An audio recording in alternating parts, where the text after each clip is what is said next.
रिक्षा आली आहे आणि रिक्षामध्ये सामान भरून आम्ही आता निघतो आहे बँड्रा टर्मिनल्सला.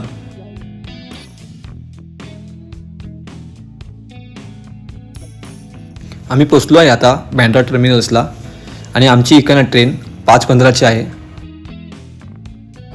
नमस्कार मित्रांनो, स्वागत आहे तुमचं आजच्या ब्लॉगमध्ये. आणि आजचा ब्लॉग हा खास आहे कारण आम्ही चाललो आहे उज्जैनला, साक्षात महाकाल आणि ओंकारेश्वर महाराजांच्या दर्शनाला.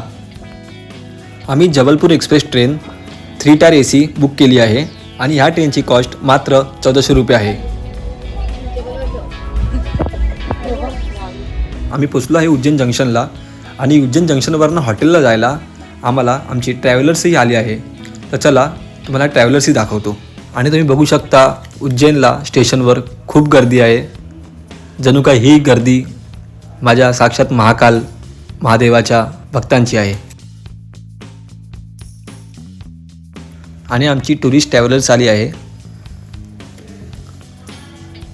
आणि जी काही गाडी आम्हाला बुक माय टूरवाल्यांनी बुक करून दिली आहे त्याची कंडिशनही मस्त आहे.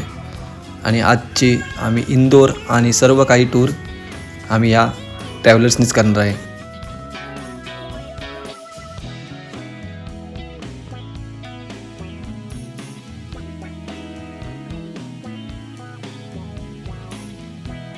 आम्ही पोचलो आहे उज्जैनला हॉटेलजवळ आणि त्या हॉटेलचं नाव मला दाखवतो मी.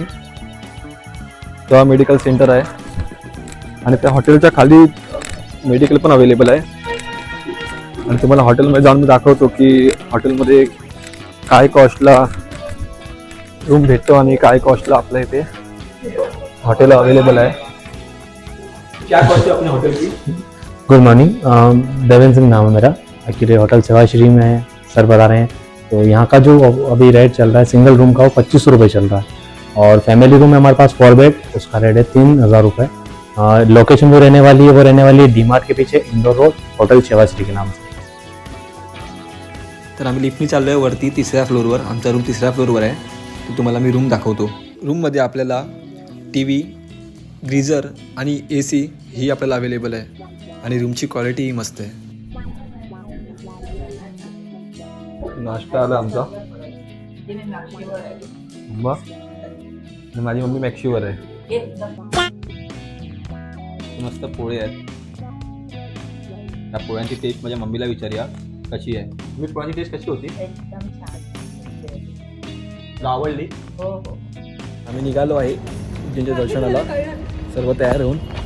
आणि समोर इकडे आमची बस आली आहे. आता आम्ही सर्व निघालो आहे काल भैरवनाथाच्या दर्शनाला. हर हर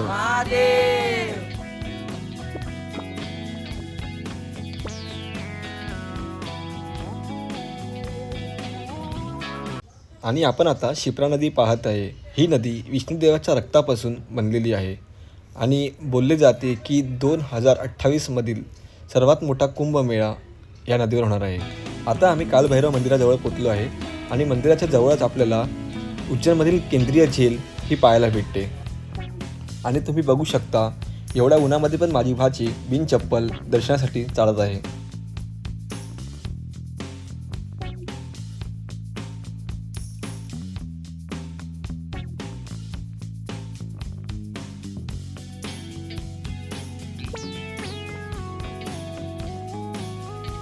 आम्ही आता कालभैरवाचे दर्शन करून निघालोय गडकालिका मातेच्या दर्शनासाठी. आणि कालभैरवाचे दर्शन आम्हाला एवढे मस्त सुंदर झाले. माझ्या दिदीला पण तुम्ही विचारू शकता कसं आहे दर्शन. खूप छान. खूप गर्दी होती कारण की उद्या 26 जानेवारी पण आहे. आणि आम्ही कालभैरवाचे दर्शन करून निघालोय आता गडकालिका मातेच्या दर्शनासाठी. तर चला तुम्ही पण जाऊया आपण गडकालिका मातेचे दर्शन करायला. तर आता आम्ही पोचलो आहे गडकालिका मंदिरमध्ये आणि मंदिराच्या गाभाऱ्यामध्ये प्रवेश करतात आपल्याला दीपस्तंभ पाहायला भेटतो. तसेच गडकालिका माता ही पवार घराण्याची कुलदेवी करून म्हटले जाते.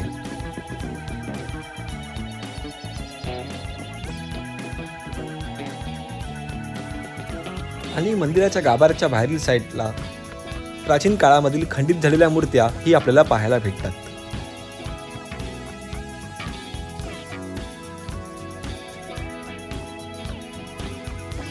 तसेच आम्ही आता पोचलो आहे तिरमन गणेश मंदिरमध्ये. राम, लक्ष्मण व माता सीता दर्पणासाठी उज्जैनला येताच रामाचे मन स्थिर नसल्यामुळे माते सीतेने ह्या मंदिराची स्थापना केली.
तसेच आपल्याला स्थिरमन गणेश मंदिरच्या बाजूलाच आपल्याला वैभव लक्ष्मी मंदिर ही पाहायला भेटते.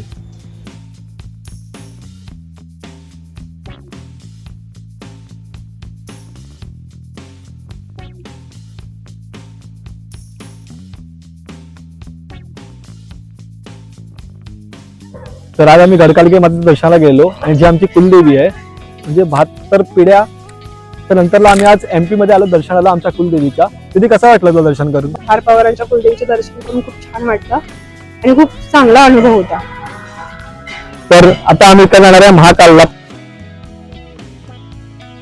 महाकालला जाताच मोबाईलचा पासवर्ड 3दा चुकीचा टाकल्यामुळे आमचा मोबाईल लॉक होऊन आम्हाला महाकालचं काही शूट करता आले नाही. तरी पण आम्ही तुमच्यासाठी सुंदर अशी शयन आरती रेकॉर्ड केली आहे.